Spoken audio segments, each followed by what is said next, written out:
Merry Christmas, Canada. Today, our family joins Christians across the country and around the world to celebrate the birth of Christ. It's a time to spread joy and cheer, appreciate our blessings, and honor traditions, like opening presents, decorating the Christmas tree, or setting aside a couple of cookies for Santa.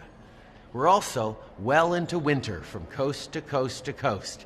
And here in Canada, we've always known how to smile through the cold days and long nights, because this season is about bringing light to the people around us. We also know this is a difficult time for some families. For Canadian Armed Forces members who are far from home, is just one example of the many sacrifices you and your families make. We're thinking of you, and we're grateful for everything you do for Canadians. We're also thinking of the hardworking Canadian families who might be struggling to make ends meet this Christmas.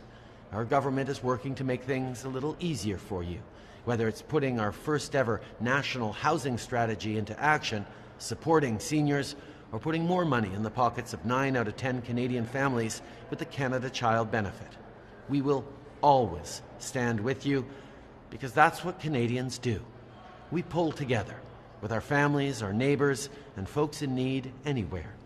We find strength in our differences and celebrate everything we have in common.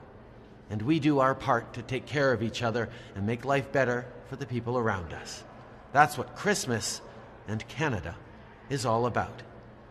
So this season and on into the new year, let's stand together, celebrate each other, and keep building a brighter future for all of us. From our family to yours, Sophie, Xavier, Ella Grace, Hadrian, and I wish you joy, health, love, and peace this holiday season.